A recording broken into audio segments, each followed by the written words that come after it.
Okay, good day to you all. I assume you are from everywhere around the world with different time zones. Thanks for joining this session of Friends of Multilateralism Group in Geneva. We are an independent think tank focusing on WTO reform. My name is Shen-Kun Lu. I'm the CEO of the group, helping to organize the group's work. And today I'm asked by my friend, also our board member, Clem, to step in his big shows to help moderate, because usually he should be the one to be honored, and together with Simon, as always, been leading this initiative, what we call trade policy preview, which usually takes place a few days or weeks before the formal trade policy review of the WTO on the specific members. So we're trying to do a few every year.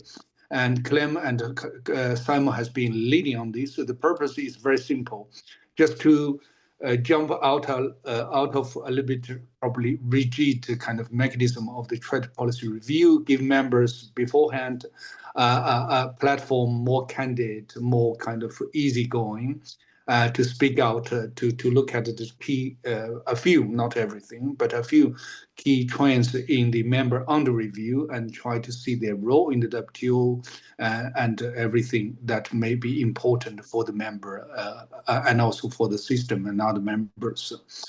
So with that, as I said, I'm stepping in the big shows of Clem.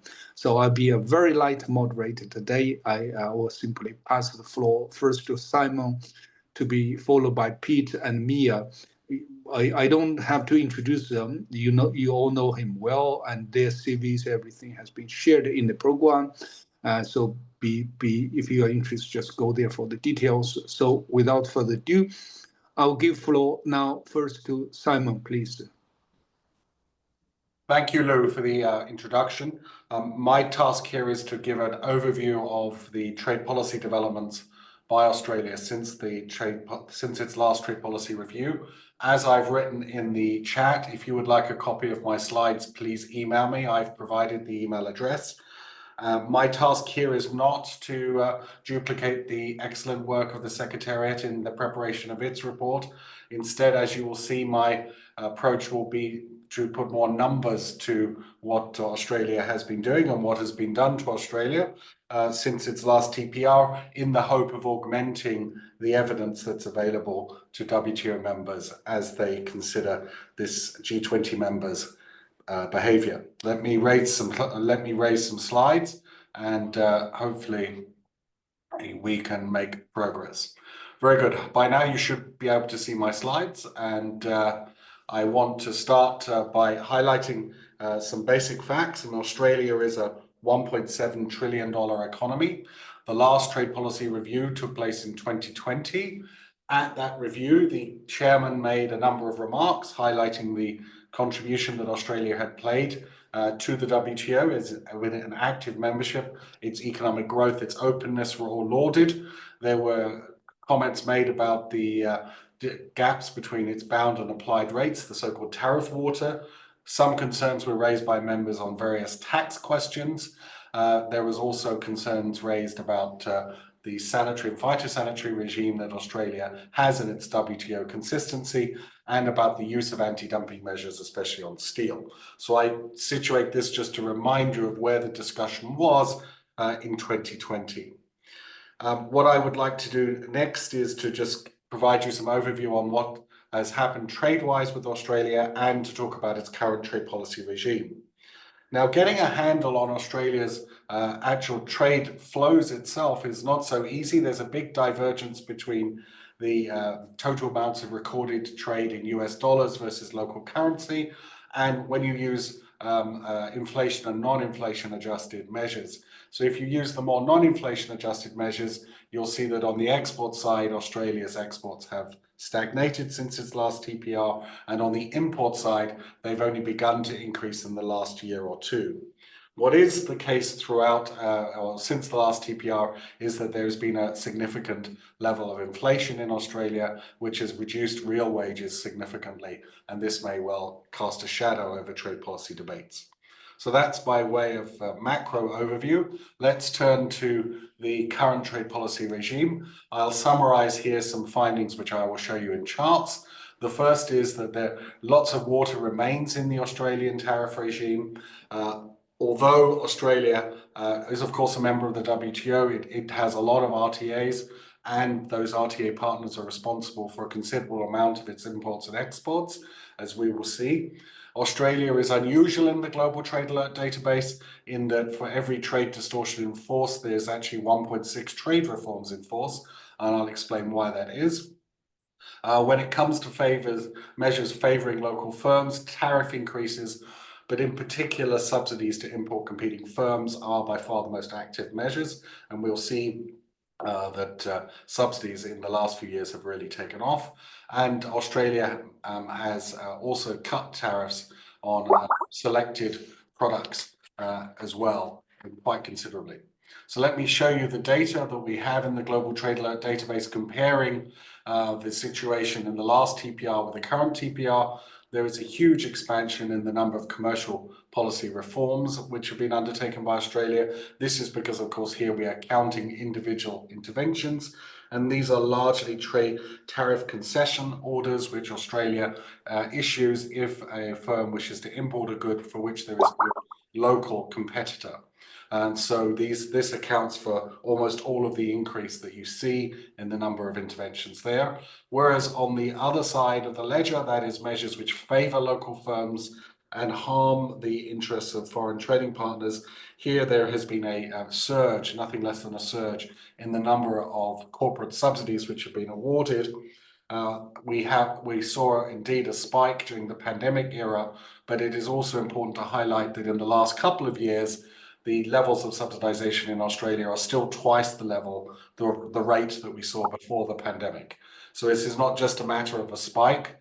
During the pandemic era, there has been a pickup in the award of corporate subsidies, and climate transition measures are associated with most of those interventions. So we can see that there has been quite a lot of activity on both sides of the ledger, and there's also been a lot of activity of measures affecting Australia's trading as well, which I'll come back to in a subsequent section. In terms of the tariff regime, here are the principal statistics taken from the WTO tariff profiles. We can see Australia has almost complete binding coverage. Its imports and exports with RTA partners are significant. However, quite a lot of Australia's imports, especially on the agricultural side, are bound at zero in its WTO obligations. So the RTAs add to that. There is, as suggested in this table, a significant amount of tariff water. So this is the nature of the tariff regime that we have seen in Australia. In this sense, it's unusual amongst the high per capita income G20 countries in having such a high level of tariff water, but it is what it is. Turning to where Australia favors local producers, we find that 2/3 of the measures which favor local firms and harm trading partners are concentrated in just 20 sectors. And if you had to summarize them, these are your classic smokestack manufacturing sectors, which largely account for the 20 sectors here. Huge amounts of, lots of support in basic chemicals, electrical machinery, basic metals, special purpose machinery, rubber and plastics, general purpose machinery and fabricated metal products, electricity and steam. So these are your classic support pattern that you would see for a country which is propping up its manufacturing industry, and this comes through very clearly in the data. In terms of the exposure to measures in force at the end of January, where Australia has liberalized its unilaterally its trade regime. So these are exposure to unilateral trade measures. The pattern falls in the following way. This is largely driven by the products that Australia has liberalized in and the match to the trading partner concern. It turns out that the EU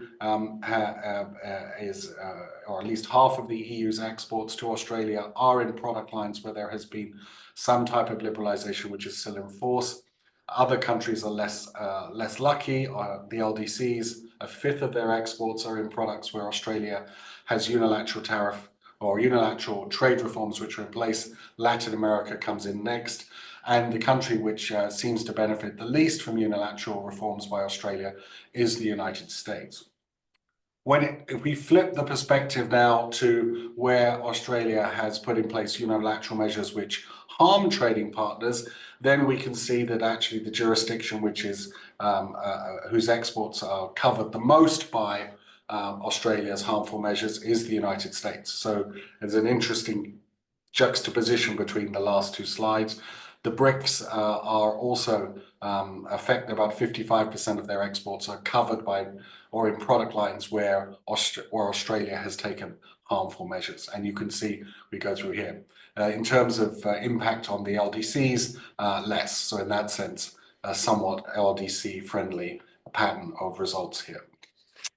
So these are the measures. This is the situation as of the end of January. So this gives you a sense about where Australia is at the moment.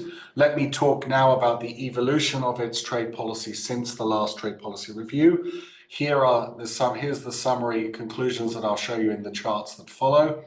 If you track from the last trade policy review, all the measures which were implemented since then, and take out the ones which are temporary and only count the ones which are in force in any particular year, then the build-up of subsidies has been such that around 40% of Australia's imports now are covered by measures taken since its last TPR.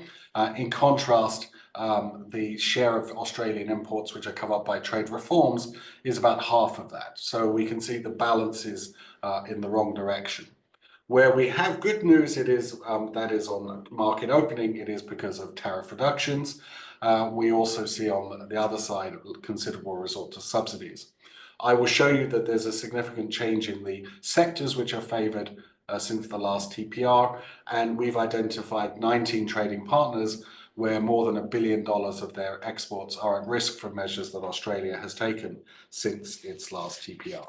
So first, to go through the findings, the good news here is the share of Australian imports which are covered by reforms which were in force in each year since the last TPR. This share has risen from 2020 to 2024 to around 27% and has fallen back to around 20% so far this year. So what this means is that since the last TPR, there has been some opening up of Australian imports, covering about 20% of its total imports. In contrast, when you look at the measures which have been taken which favour Australian firms at the expense of trading partners, these are measures where the recipient of state largesse is often in a product which faces import competition. We can see that if you add up all of the intervention, around 40% of Australia's imports now are covered by or are in products where some type of local firm has benefited from government action since the last TPR. Most of that action is driven by receipt of subsidies, which is the dotted red line underneath the solid red line in this chart. There's some limited resort to tariffs and even more limited resort to quotas. So to the extent that Australia's trade regime has become more difficult for foreign firms to compete, it's principally competing against local firms who have received some type of corporate subsidy. And that's a pattern we've seen in many countries as well. You can also cut this data up, looking at which sectors have received more support compared to the last TPR. And we can see that electrical energy and electronic valves, electronic components, these are sectors which have proportionally received less support than at the last TPR. And in contrast, we can see that basic inorganic chemicals, fabricated metal products, different types of machinery, electrical distribution, and batteries have seen their share of harmful interventions increase. In other words, the protection has been, or the support has been directed towards these latter sectors. And so what we see in Australia, which is unusual compared to many of the countries we've reviewed, is that there has been a pronounced shift in the sectors which have been benefiting from government support, principally in the form of subsidies. Turning now to the countries which whose exports are most at risk from Australian measures taken since their last TPR. What we do here is to take each country's exports to Australia, go down to the 6-digit level and identify, since the last TPR, is there a measure which favors Australian firms over rival country firms, and is that measure still in effect? And we can see that there are 19 countries where we can find more than $1 billion of exports at risk. I emphasize at risk. This is not the export loss. This is exports which are at risk. So the loss is likely to be less. These countries range from Switzerland at the lowest end to China at the highest end. China stands out as the country which has the most exports at risk. And this suggests very much that the subsidization is occurring in sectors where Chinese firms have a competitive advantage. We can see there's quite a number of Asia-Pacific jurisdictions which are in this list, and also some from Europe as well. So this gives you a sense as to which countries might be interested in what Australia has been up to. So that's all what I want to say about the evolution of Australia's trade policy since this last TPR. Now I want to turn to how the Australia's interests have changed since the last TPR. And here I want to focus on the following key findings. I want to show you that essentially, since the last TPR, about a quarter of Australian exports face better trading conditions abroad. And this is largely because they're exporting to countries where there have been subsidy cuts. In contrast, 2/3 of Australian exports face worse competitive conditions. This is largely on account of increased subsidies. And what we find is that since the last TPR, the threats to Australia's exports, the exports at risk, are concentrated in 12 trading partners. And the last thing I want to discuss is a widely reported episode of so-called economic coercion, which may have lessons and may be of interest to the WTO membership. So first, starting off with the good news, if we start at the last TPR and we check all the developments around the world in where there has been reforms in products that Australia exports to various jurisdictions abroad, and then we add up the amount of trade which is covered by those reforms, that is the amount of Australian exports that are covered by those reforms, we can see that over time there's been a progressive increase from 2020 to 2023. Since then it has leveled off. And the dot and the dashed line, which is in a slightly darker green underneath the top line, shows you how much of that increase in market access opening is actually driven by subsidy cuts. So Australia is, something about the Australian export pattern is such that it overlaps with countries which have actually been cutting their subsidies abroad, which is unusual but beneficial for Australia. When it comes to exposure to overseas harmful interventions, what we see in this particular chart is that around 60% now of Australians' exports are in products to overseas markets where at least one local firm has received some type of subsidy, and this drives the results which are in this particular table. And this is completely in line with every other G20 member that we've reported to this group. Essentially, the growth of corporate subsidies around the world is increasingly causing competitive disadvantages for exporters, not just in Australia, but elsewhere as well. In terms of the countries which have taken measures which have harmed Australia or put Australia's exports at risk, there are 12 of them which have taken measures which cover more than $1 billion of Australia's exports. They're listed here. China stands out for the scale of its actions. The United States comes second, Korea comes third. And we can see here there's a collection of G7 countries as well as East Asia and Pacific jurisdictions as well. So these are the jurisdictions which have been holding back Australia's, like many Australia's exports. And so we can see it's not all good news in terms of the impact on Australia's exports to the trading system.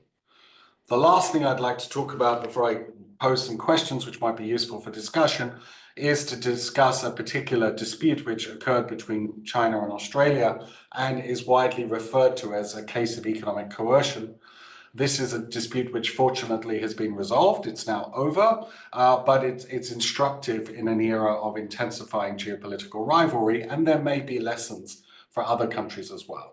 So we saw, to give you the shortest history of this, there was a build-up of diplomatic and other tensions between Australia and China up to 2020, where there was a series of measures taken by Australia, which China took umbrage to. This led to Chinese officials articulating the so-called 14 grievances to Canberra. And the thing which tipped things over the edge was a call by the then Prime Minister Scott Morrison for an independent investigation into the origins of COVID-19. And this led to a response from China, which was varied and hardly veiled. There were anti-dumping and countervailing duties measures taken. So these were the more formal measures. There are a whole series of informal measures taken against a range of products. Fortunately, this matter has now been resolved in 2023 and 2024, but we can use this episode to try and understand the reaction to economic coercion here, which I think may be of interest to other WTO members. What's interesting is the actions which Australia took, which I would like to go through here on a product-by-product basis. So let's start quickly with barley. We can see here that exports of barley to China were falling anyway before the statement by Prime Minister Morrison, and they have now barely begun to recover. But as you can see on the right-hand side, the response of Australia was essentially to find alternative markets for barley, largely in the form of Saudi Arabia and Japan. So one response was export diversification. When it comes to wine exports, these collapsed once the measures taken by China were put in place, and quite frankly have never recovered. So here is an example of how economic coercion has had permanent or created permanent damage. And you can see some of the wine exports to Australia, from Australia to China, were replaced by Chile and France. Turning now to lobsters, we can also see another collapse. This is another case of a product line which has been apparently permanently reduced in terms of exports to China with no evidence of recovery since. So again, giving you a sense that economic coercion can have lasting effects. When it comes to coal, we can see here that like the case of barley, Australia found external markets, alternative markets. So this is a great example of export diversification, with Australia shipping much more to Japan and India as economic coercion was undertaken. And lastly, with respect to timber, this is perhaps the cutest example, because timber was sanctioned as part of the economic coercion measures. The exports of timber collapsed. You can see that in the left-hand chart, with the thick red line collapsing to zero. And the rather cute Australian solution to this problem was to observe that the restrictions were on timber but not on wood chips. And so Australia chopped up lots of timber into wood chips and then exported those to China. And you can see on the right-hand side a surge in wood chip exports. And so this was another way in which the economic coercion was managed. So in total, what did Australia do? There was export redirection and diversification. And in some cases, the product transformation was undertaken in the case of timber, and in some cases, export diversification occurred, but this was not uniformly successful. What was the playbook here? This has been much discussed and debated. I think the first important point is to say that there was no sort of outright trade retaliation against China for taking this action. Australia instead tried to promote its exports to other markets. It did offer its agricultural sector support, not just for export diversification, but also general. And as well as Australia continued to expand its network of RTAs. And of course, it took several matters to the WTO for dispute settlement. And so in an era of intensifying geopolitical rivalry, this case of export coercion and its response may be of interest and something we discuss. So to wrap up, rather than draw conclusions, I would just like to put the following question on the table. The first is Australia does appear to have had stagnant exports when you measure this in inflation-adjusted, price-adjusted terms. So what factors were responsible for that? Secondly, there was quite profound real wage falls during 2021 to 2023 in local currency terms, and has this cast a pall over Australia's trade policy ambition? Turning now to the measures taken by Australia, what accounts for its extensive resort to corporate subsidies, and are there alternative measures which could have advanced, for example, the climate transition without resort to measures which could in principle distort trade? What reviews have been undertaken in this regard? What lessons arise from Australia's response to this episode of economic coercion? And since we are in an era of geopolitical rivalry, in what ways are national security considerations shaping Australia's trade and investment policies now and going forward? And in what ways can Australia learn from other countries who have faced similar challenges? Let me finish there and hand it back to Lou. Thank you for your attention. Thank you very much, Simon. As usual, always that well substantiated observation, analysis, and good questions to ask. One particular point that I enjoy very much listening is about this kind of China-Australia interaction on the trade favorable measures and trade kind of risk measures, as well as the specific trade coalition case between the two. The reason I enjoyed is simply because I actually was the one in China before I came to Geneva that studied the China-Australia FTA negotiation and then came. So I always enjoyed very much meeting my friends from Australia. All those products you mentioned about barley, wine, so on and so forth, were very much the focus of FTA negotiation. And of course, another thing to emphasize here, as you said, is that the two sides did, help overcome a little bit the geopolitical tension and resort to the WTO dispute system and to resolve all these bilateral issues. So that probably also could lead to next speaker, Peter, to see how Australia, how they handles this geopolitical tension, not only between China and Australia, and how it plays a role in the WTO as one of the kind of very much leading middle ground player there. Peter, back to you, please, now. Yeah. Thanks very much, Lou. And thanks very much to Simon for a formidable presentation. My remarks go to responding largely to the data that Simon presented and trying to interpret some of it, I guess. So it's probably important to remind ourselves that what the data, I think, doesn't flesh out, so to speak, are issues like the SPS story that Simon started with. And I think in the context of the current TPR, that will feature, it always does.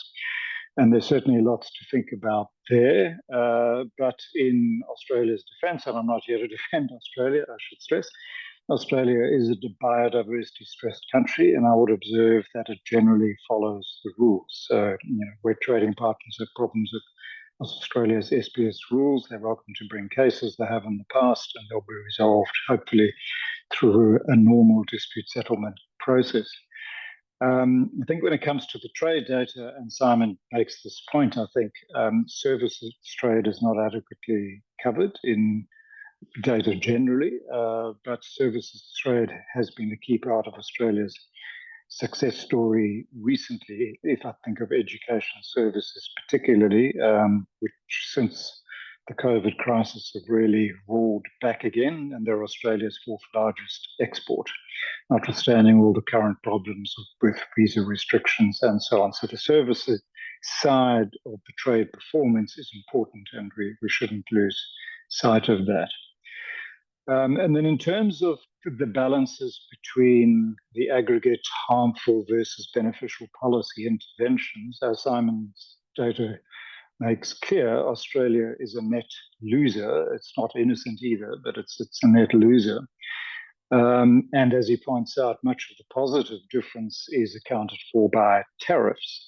And I'm not sure whether that through its very recent abolition of hundreds of so-called nuisance tariffs, which the Australian Treasury literally got rid of overnight. So these are tariffs between 0 and 5%. And many of them were simply abolished. And I think that's a real lesson to other countries. Why do we have these tariffs on the books? They cost more to administer than the revenues that you collect. So just get rid of them. Personally, I think we should have got rid of all of them. We didn't, but that would hopefully be the next step. And then when it comes to the subsidies in the naughty column, so to speak, I haven't broken down Simon's data, but maybe he can come back on this point. I suspect that most of those subsidies are to support green transition industries. And that raises obvious questions. Is that a bad thing that we're supporting the green transition? Is that harmful? Do those subsidy regimes, the regulations that appear in the database, discriminate against foreigners and foreign companies particularly? And I suspect the answers to all of those questions are no. So then we need to go levels deeper into the data to look at the detail of each subsidy regime and ask, what's the policy objective? What is the government trying to achieve here? And is this necessarily actually a discriminatory or harmful measure? And I think very often the answer to that question will be no, but the devil is obviously in the detail. As for the tariffs in the naughty column, I suspect, but again, I haven't looked at the data, that mostly that's anti-dumping and countervailing duties. And that just makes me wonder, given the growth recently in Australia's resort to trade remedies, whether that growth is being driven by, amongst other issues, overcapacity, and particularly the flood of exports from China. Many countries have been raising their own import duties, so it's not just Australia. I think there's a broader systemic issue. And of course, as the Trump administration rolls out its plethora of protectionist measures, I think this problem is just going to increase in scope, in scale, in intensity, and it won't just be Australia doing it. So we should really think about that. Just again on this issue of when is a harmful measure actually a harmful measure? Let me just take one very recent example, and I don't know if this shows up in Simon's data or not, but the Australian Parliament recently passed, with bipartisan support, relatively unusual in this day and age, a social media ban for children younger than 16. And there was wide public support for this. Now, that could potentially show up as a harmful intervention, I guess, I don't know, in the database. And I suspect that certainly the Trump administration, viewed through the lens of the reciprocal tariffs and trade plan, whatever that looks like ultimately, and I think that's largely fantasy land, but still it is going to be what it's going to be. They would see this undoubtedly as a harmful measure. They would look to quantify it, and they would look to impose some kind of countervailing tariff if you take that particular plan to its logical conclusion. Then similarly, the Future Made in Australia Act, and there's been a lot of reporting on this. So this accounts for a good portion, I suspect, of those subsidies that Simon has picked up in his data. And so the question I would ask, having followed that debate quite closely, is this old-fashioned special interest subsidization, which Simon implies, I think, and maybe, and certainly some surprising decisions have emerged, I think. But by and large, in my view, what inspires it is the increasingly pressing need that not just Australia, but many countries feel to build sovereign capabilities in the wake precisely of escalating economic coercion, and not just by China, now the Trump administration as well, so by major economic powers. If you take critical minerals as an example, and a lot of those subsidies are going to critical minerals extraction and particularly processing, I think certainly Australia's Western trading partners would be delighted that the Australian government is subsidizing critical minerals processing, because they want to reduce their own reliance on China's dominance of critical minerals processing. And it's not only Australia, again, that is providing these kinds of subsidies. There's the IRA. We don't know the future of that in the United States, but there's many other similar schemes proliferating around the world. In defense of the Government on the Future Made in Australia Act, the Treasury, which is the custodian of this act, has also put forward what they call a national interest test. So before subsidies will be granted, a cost-benefit analysis has to be done, and they've got a series of tests that comprise that cost-benefit analysis. And the economists that have looked at this have basically said this is a rigorous analysis if applied. So that suggests to me that subsidies won't just be doled out. They will have to be argued for. They'll go through the national interest test, and then hopefully in the end there won't be discriminatory and unfairly prejudiced foreign trading partners or companies. I would also just point out, and Simon, I think knows this better than anybody, that the trading partners exposed are hardly angels. So level playing field concerns abound. We're all concerned about that, and that is escalating around us. And then Australia is, I think it would be true to say, a rules-based society that is standing up very visibly and has stood up historically for the rules-based order, and at a time when it is under extraordinary assault from the, if you like, the creator of that rules-based order.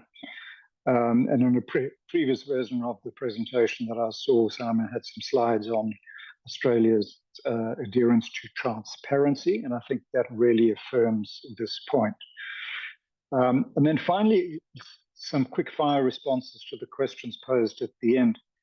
On the export side of the story, without having looked at your data, Simon, I suspect this is largely an iron ore pricing story. So iron ore prices were very high for the last couple of years, but they've come off the boil recently. That explains large fiscal surpluses because the budget is driven by those iron ore prices, but it also explains now deficit projections into the future because the iron ore price has come down. On the input side, I'm not sure what's driving that, but I'm pretty sure that the broader commodity story and all the import needs of those commodities businesses account for a considerable proportion of that. Now, is Australia's resort to corporate subsidies extensive? I'm not sure relative to others, and Simon does caveat it by saying, well, others are doing this too, so we're not the only one in this game. I would just observe that announced plans have actually not resulted in massive disbursements. In fact, some, like the Future Made in Australia Act, haven't even been passed yet, so they're not actually law, they're announced acts. And there's an election coming up, it may never come to pass actually in that case. And then going back to the transparency point, so Australia's Productivity Commission, which I think is quite famous in the international institutional fabric, reviews all subsidies in the system annually. This is a very rigorous economic assessment of subsidies in the system, and is basically looking for wasteful expenditures. And then it presents that report to government, it publicly releases it, it names and shames. I don't know too many other countries that have a similar kind of model to hold the government to account. And this, by the way, is a government agency holding other arms of government to account. Many other countries, their subsidies are opaque. We've got no idea what's going on below the hood, and particularly the larger countries with federal subsidies, state-level subsidies, provincial subsidies, city subsidies, and nobody knows what's going on in the system. Whereas in Australia, it's relatively transparent. This last point I've made, I think, Simon, in a previous version of the presentation, you asked, does Australia have digital trade negotiation lessons to offer other trading partners? And I would just say on that front, yes, plenty. And you need to talk to DFAT if you haven't already. And I'll end, Lou, on that point. Thank you very much, Peter. Very good thoughts on the questions. And one particular point on the subsidies, kind of pervasive situation now, with many major players playing into it with all kinds of excuse to subsidize their industry or exports or whatever manufacturing, with all kinds of kind of plausible excuse, green transition, level playing field, and key sectors for economy or national security, whatever. So I think right now WTO is starting kind of discussion, not real negotiation on this big banner of industrial policies and so on and so forth. So I think that probably could lead some more kind of thoughts on how to deal with this kind of global phenomenon, which definitely need a lot of kind of coordination within the WTO system. And I hope that that could bring some fruits for the future. So with that, Mia, please. Yeah. Thank you, Lou, and thank you, Simon and Peter, for absolutely mind-blowing submissions. I really enjoyed the slides, and I definitely enjoyed, Peter, your comments and interpretation of those. I think after listening to Simon, my sort of bottom line was that industrial policy trumps trade policy, right? And because your emphasis was so much on the subsidy, and then of course we all identify subsidies with industrial policy, and it was definitely a larger number of those than those that are core trade policies, right? And perhaps, Peter, we should recommend Trump to hire Productivity Commission to reflect on efficiency and spending rather than the Elon Musk that was hired.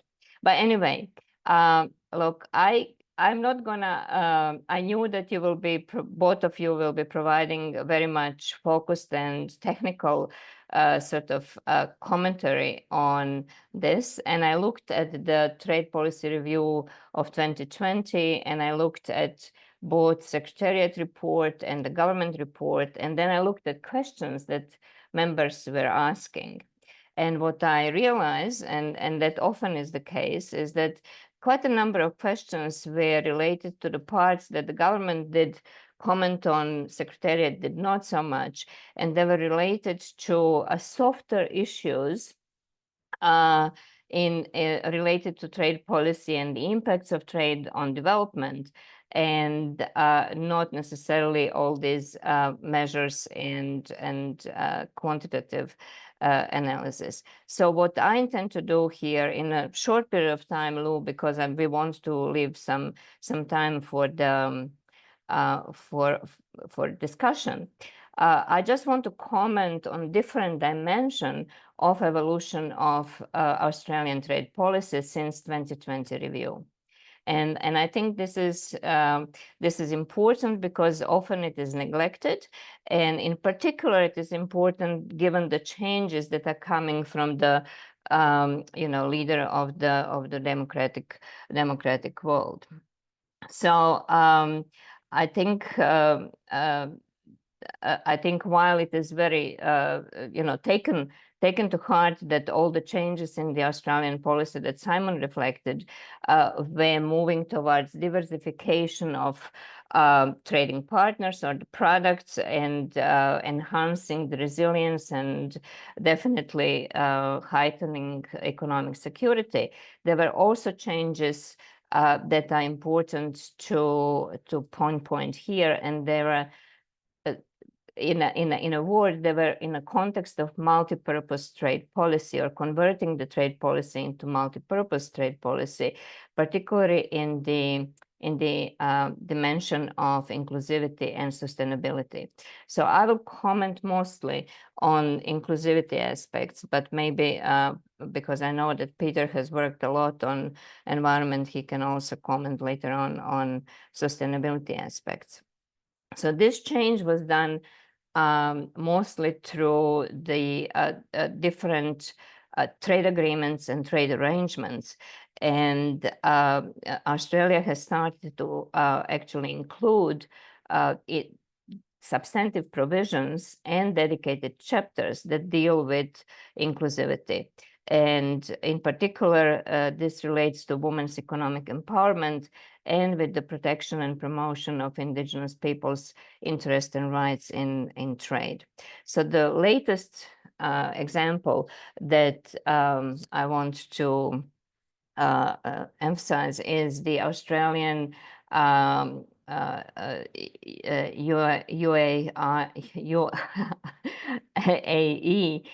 Comprehensive Economic Partnership Agreement, which was signed just in November, and I think it was supposed to be ratified in middle of February, but of course I don't have information on that. Hopefully it was. And this agreement features the first case of Australia inserting a dedicated chapter, that is Chapter 17, on Indigenous peoples' trade and investment economic cooperation. And so it establishes a framework through which there is a system to promote First Nations trade and investment interest, and also it recognizes Indigenous Australians to sustainable agriculture through traditional knowledge, innovation practices, and stewardships approaches. And that same agreement also has a dedicated chapter on trade balance and women's economic empowerment. Now, of course, neither one of those chapters are open to trade disputes. This is normally what is happening around the world, but at least it is a good start. Another agreement that is worth mentioning in that context is Australia-UK FTA that was signed in 2023, and it has also a dedicated chapter on trade and gender equality. After that, in 2024, Australia also joined Inclusive Trade Action Group that includes or included before that Canada, Chile, Costa Rica, Ecuador, Mexico, and New Zealand.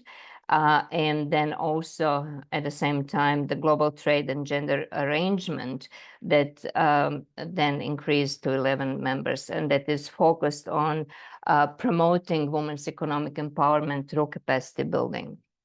I think what is really noteworthy is that in the context of gender equality and women's economic empowerment, Australia has actively supported WTO Buenos Aires Declaration from 2017.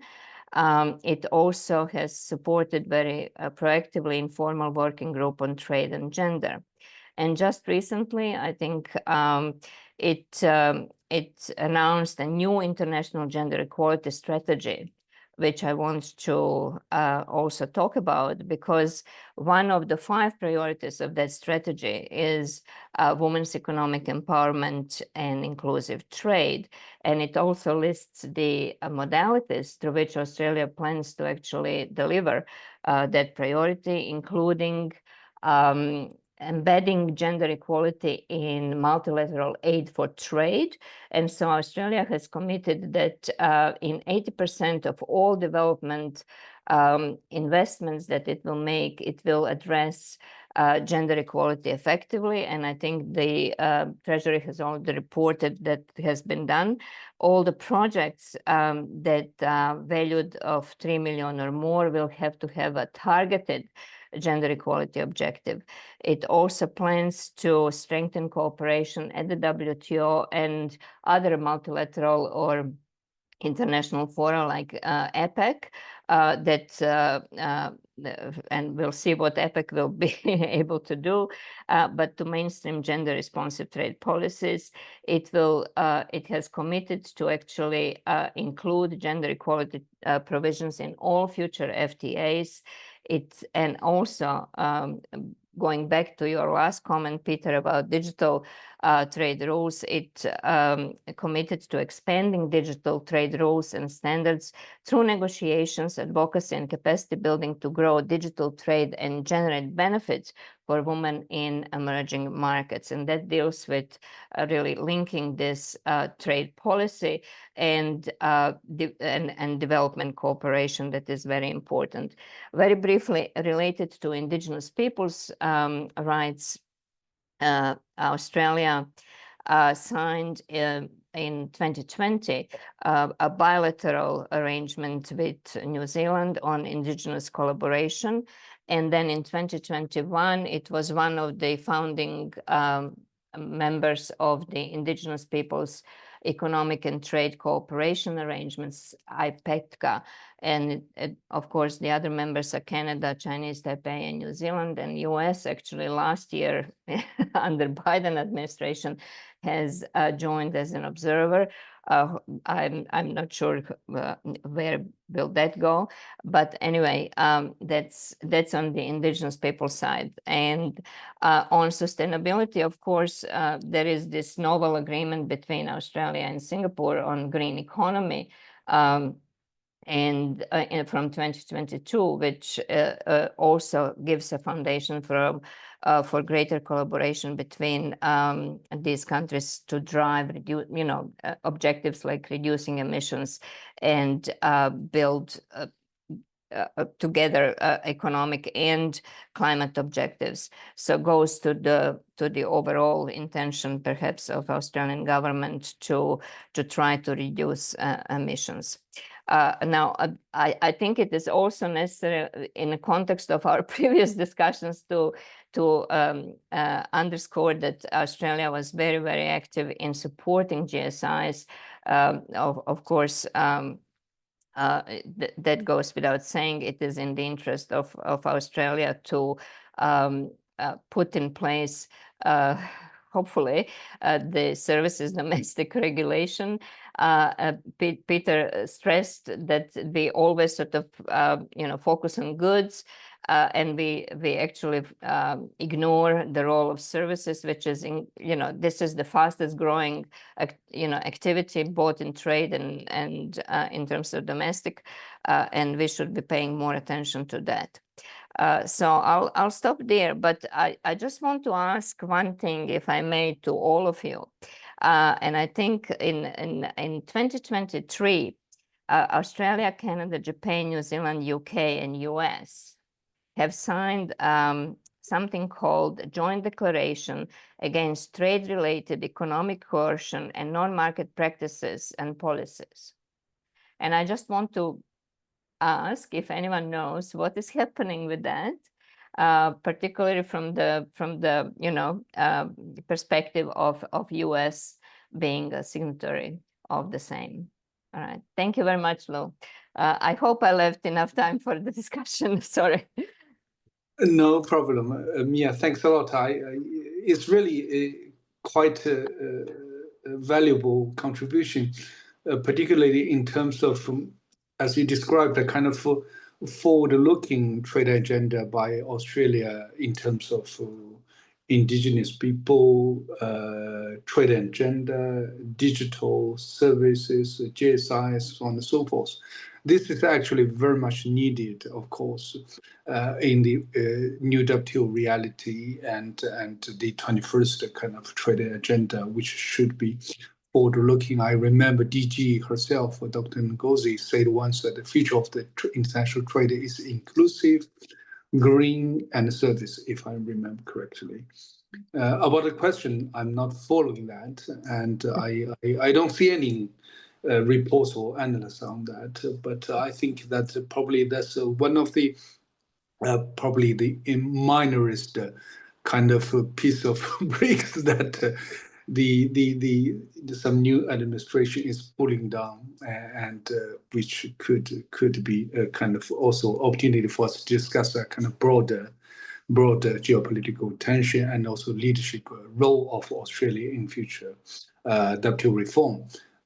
Here in particular, as a personal kind of memory, I've got which year, but it was definitely under Tim Yin as ambassador, and James Baxter was the deputy then, and he's now the ambassador here. And then China DDGE ambassador Yi Xiaozhun and myself. So we were kind of organizing this so-called senior official meeting from the capital a few months in advance of one of the MCs. I forgot which one. But it was quite successful with good fruits and good contributions by major players, and which leads to a kind of successful ministerial conference there. So I remember I have had a very good memory of that. Last time I met James, I also mentioned that, and he shared the view that many things could happen under the leadership of Australia and some others.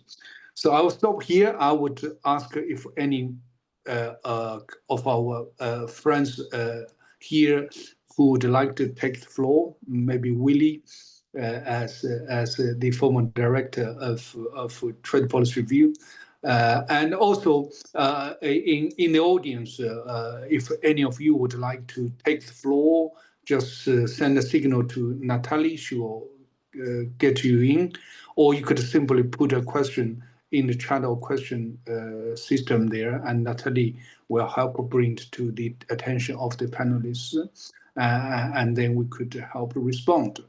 I see raising friends of Jonathan. Willie, do you want to take the floor first, and then we give floor to Jonathan? Willie, please. Yeah. Thank you.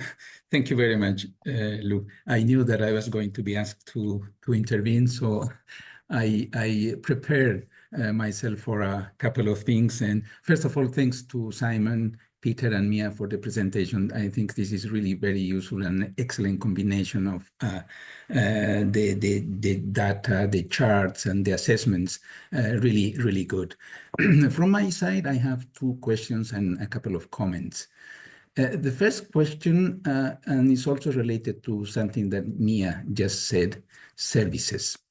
In Australia, and I was looking, services remains the prominent contributor to GDP, but yet when we look at the trade data, services trade remains significantly smaller than merchandise trade and so on. So one could ask the question, why is that? In particular, given the fact that, as Mia pointed out, services trade is the most dynamic component of global trade. And we see in several parts of the world, countries that are increasing and really tapping on this dynamism. In Australia's case, why is it that it's still small share? Of course, Australia has a big agriculture and a mineral sector in terms of exports, but aren't there efforts to increase this services trade? Second question is also related to what Simon pointed out about coercion and China, the relation between Australia and China. China remains the main trading partner for imports and exports of Australia. So it would be good to see if overall this one would call vulnerability, has it increased or decreased over the past 5 years? Of course, it's not easy to shift from one big market to another one, but just to know if there have been some changes in the area. Now, on the comments, I would probably highlight some positive actions in terms of trade policy of Australia over the past 5 years. First of all is the fact that at the time of COVID, Australia decided to eliminate certain tariffs because of the COVID pandemic.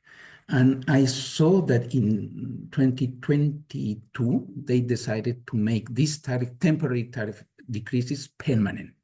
So this is a positive factor. Another positive factor that Peter referred to is the elimination of nuisance tariffs, the tariffs that are very, very low.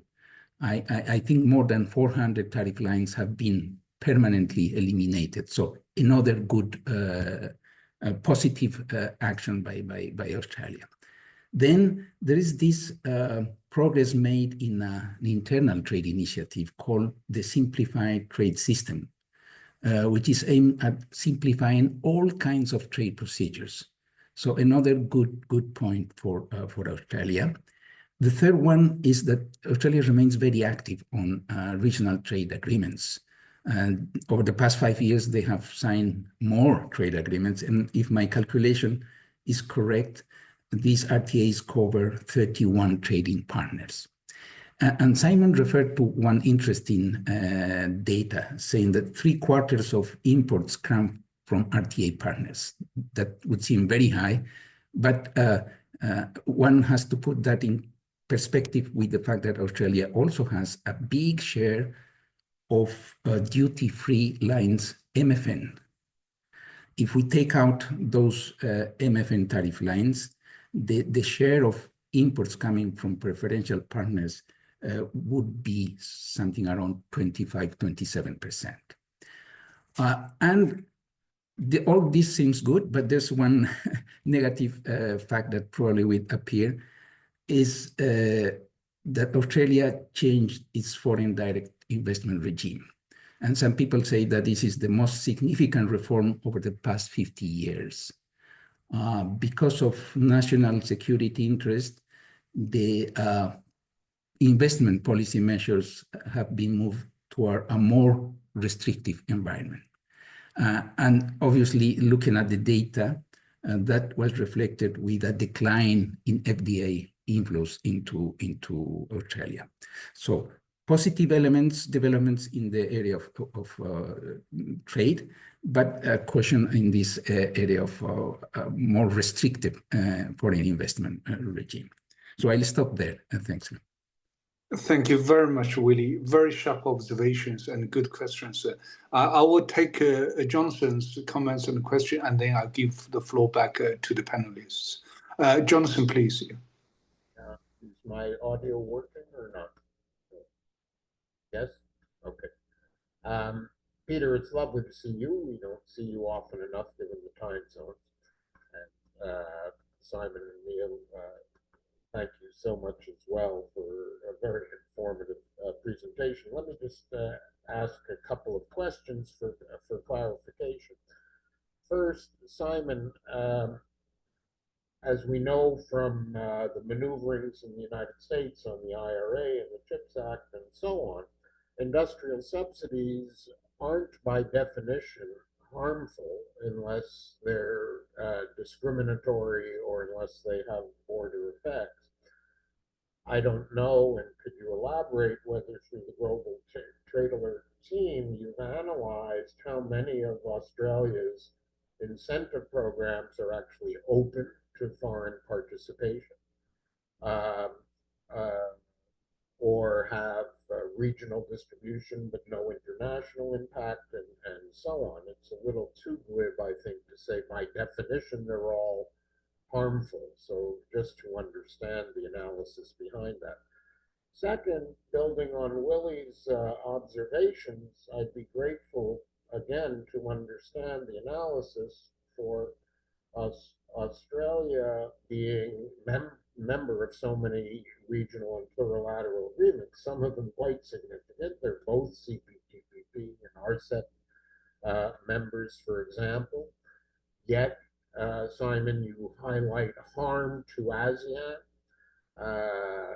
through domestic programs, but some of that has to be carved out by the preferences shown under these regional agreements as well. So again, just trying to understand a little more granular fashion the analysis. So one on the domestic side in terms of programming, and one on the impact of free passes that may be given in light of the sophisticated trade agreements that Australia has signed on to, and putting aside a long history of SPS abuse, mostly complies with the rule of law that it agrees to. So I'd welcome some further reflections. Thanks so much. Thank you very much, Jonathan. Very good 2 questions and comments. And also, I just want to give floor back to the panelists on top of these 2, and also kind of 2 questions by Willie on service trade and cohesion, and also both positive and negative aspects of Australian policy. And also, if any of you would like to comment also on the question of MIA on the 5-country kind of economic coalition, anyone would be welcome. So back to the panelists, maybe I do it in a reversed order. Maybe Peter first, Mia, and then Simon, if that's okay for you. Peter, would you like to go ahead? Sure, happy to, Louis. Jonathan, good to see you as well after a long gap. Just on the 5-country anti-coercion thing, I think that's well and truly blown out the water by recent developments. So I would just make an observation on that very quickly. As a benchmark of how times have changed so quickly, and we're all struggling to catch up with it. 2 things. So the first is Martin Wolf writes an opinion editorial in today's Financial Times titled "The US is the Enemy," which is just extraordinary. Excuse me. And the second is, and this has been reported in the Australian media, the Australian intelligence services are now seriously wondering whether they can share data with US intelligence under the Five Eyes framework, which is a very famous collective security arrangement. And why are they concerned about that? Because of Elon Musk's 20-year-olds casting a trail of destruction through the US institutional fabric and getting access to all sorts of data they should be able to lay their hands on. So that's how fundamentally things have shifted. And I think, I said almost too casually that the US is a source of coercion. And that's really what we're seeing unfold in Washington now. So coercion is, we experienced it from China, frankly. We came out the other end, I think, reasonably well. And maybe just on that point, and Simon's got some interesting data points in his slideshow. So some export players, so to speak, did diversify. Others did not. Why did those? What explains those unsuccessful stories? And I would say it's largely because diversification is difficult to do, but also because the China margin is just too good, or at least it was just too good. So it doubles the problems, so to speak. There are no other comparable markets in terms of the lucrativeness of those trades, the margins that you can earn, particularly South Australian lobsters, for instance, or wine and wine export as examples. So the diversification from China has been a mixed bag, but if you look at the aggregate data, there certainly has been some diversification. How much of that is an iron ore prices story? Yeah, that's a key part of the driver as well, because Australia, at least China, is the major export market for iron ore. Is Australia's FDI screening regime too restrictive, if I understood that point or that question? I'm not sure in the world we're heading into that it is too restrictive. In fact, I think many countries are starting to look at Australia's FDI screening regime as a potential model. I don't know. I mean, I think that there certainly are grounds for making national security exemptions to certain investments from certain investors in sensitive sectors. I don't think anybody would argue the toss on that. And I don't think, to respond to Jonathan's question about ASEAN, that Australia's trade regime is harming ASEAN partners. And yeah, so, this gets back to the issue of is a particular measure actually harmful or not? And I'm sure Simon has an answer to that question. And then finally, why is our services trade relatively small and undynamic? On the small part, it's because our commodities exports are so big and always have been. That's the Australian story. We're a commodities exporter.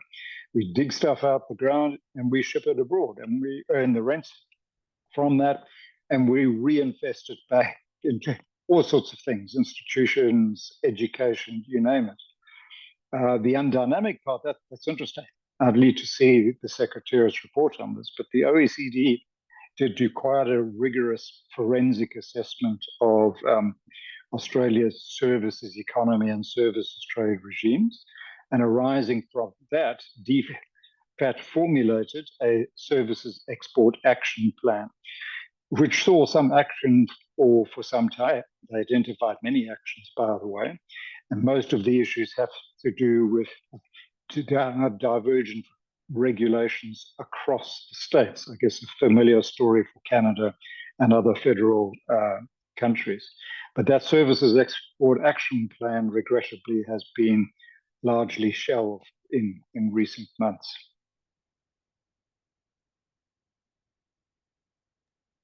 Thank you very much, Peter. Very good comments and responses. One point on the FDI regime change. I agree with you that Australia is not the only one who is doing that. Many countries, in particular the major players, are all doing that under the kind of plausible banner of national security, economic security, or whatever. The only question to Australia and many others who are doing this is actually first that while doing this for probably quite kind of seemingly legitimate security purposes, you do not kind of create a kind of decoupling from your major trading partners or markets or whatever. The second thing is that by doing this, you do not create a kind of cooling thing for investors who may just don't come or leave the country, which of course would undermine any kind of growth, job opportunities for your country, for the country and the people. So I think that's what Australia and many others who should reflect upon. So Mia, back to you, and then to Simon. Mia, please. Thank you.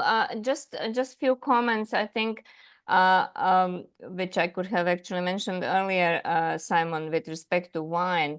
I think, and Peter can correct me, that the restrictions on wine were removed only in 2024, and so your statistics doesn't, capture that. And so I think there will be, given the margins that there are in Chinese market still, that there will be some recovery to look forward to in that case. And just about services, I think, really, we often disregard that when we measure GDP and employment, it is actually a big chunk of domestic services that are included in that. And then when we net that out and we look at the trade in services, we don't measure it properly yet. Lots of stuff is going unrecorded. There is a blurring really thing now in between, how do you distinguish between data flow and services, etc. They're still not measured, right? So I think there is a great potential, growing potential in Australia. Hopefully that action plan will be reinvented, Peter, in Australia, because obviously you have to pair the longer term commitment towards a reduction in emissions and a sort of decreasing the reliance on extraction of minerals and resources from the ground with these new policies. So hopefully services will continue to grow. Let me stop there. Thank you. Thank you very much, Mia. Simon, please. So thank you. This is an excellent opportunity to clarify a few points. And I think since there's so much interest in corporate subsidies these days, let me start there. And these comments are in response to the observations by Peter and Jonathan. So I would differentiate between a discriminatory subsidy and a harmful subsidy. A discriminatory subsidy is one where you restrict the eligibility to that subsidy to a class, normally a national class. And many of the subsidies that Australia has do not fall into that category at all. Because a foreign firm could be eligible for them, and there are some cases where this is true. I would differentiate discriminatory subsidies, which I would almost certainly be very doubtful about, from harmful subsidies. And a harmful subsidy, in my definition, and one which I think aligns with competition law, is a subsidy which improves the competitive position of the recipient vis-a-vis its competitors, including, in this case, foreign competitors.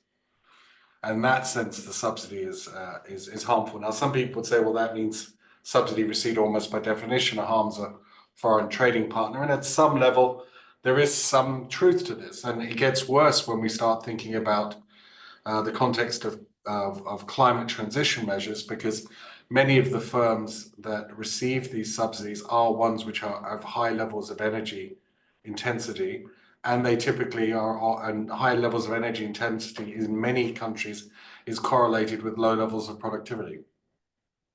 And so in bailing out in supporting the energy transition of a high intensity firm, you're often supporting the firms which are low productivity. And you can understand why a trading partner might look at that pattern of subsidy allocation with some degree of skepticism.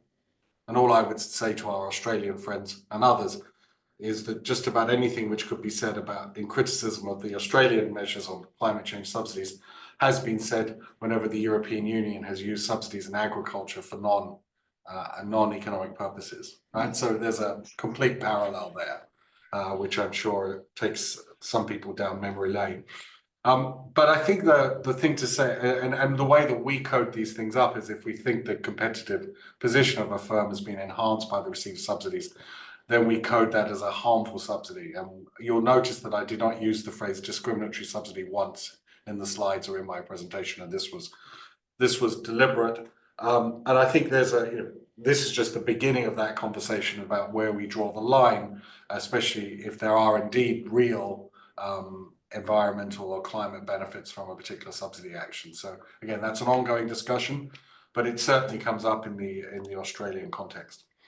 The second thing to say is Peter mentioned the social media ban, which Australia has put in place for young people.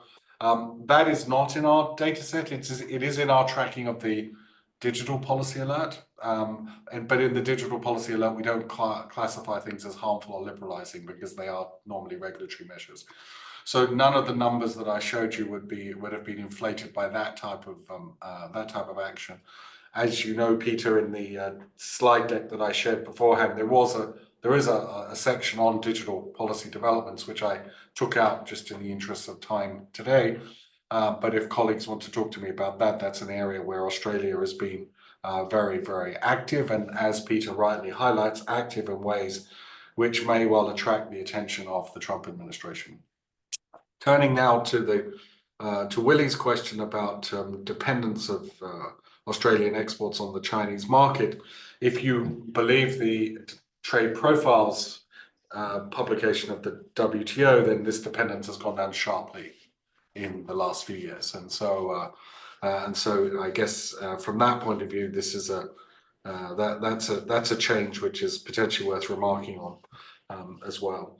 And then the last thing, there was a question from Jonathan about the impact of unilateral measures by Australia on the ASEAN countries, and indeed on countries which have RTAs with Australia. The way that we code these things and the way that we have coded up our programs is that if a policy intervention like a tariff increase is not applied to RTA partners, then it does not count towards, we don't record it as harming those RTA partners. So that's all coded in. So in other words, if Australia unilaterally raises a tariff on butter, and butter is part of an RTA with ASEAN, then ASEAN will not be recorded as an affected trading partner or a harmed trading partner. So that part we've taken care of. Now, to the extent that Australia resorts to a unilateral measure that is not in the RTA or is not constrained by the RTA, and we can trace out an effect using evidence and data, then we will count it. So, but I think that's appropriate because RTAs have finite scope as well. So hopefully this helps answer some of the questions which were directed towards me. Thank you. Thank you, Simon, very much for the good answers. Just one point on the digital part that you have taken out of the presentations.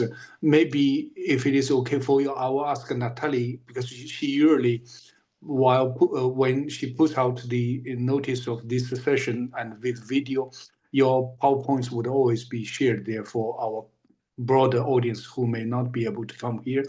If it is okay for you, she could include that digital part into it. So probably our audience could have a chance to look at it and further. In fact, what I'll do to support this is I'll append those slides to the slide deck that you've seen as an annex, and then you'll have the complete up-to-date set, and hopefully that's useful. Okay. Yeah, that would be great. Thank you and very I'll much. send that to Natalie straight away. Yeah, that would be great. Thank you very much.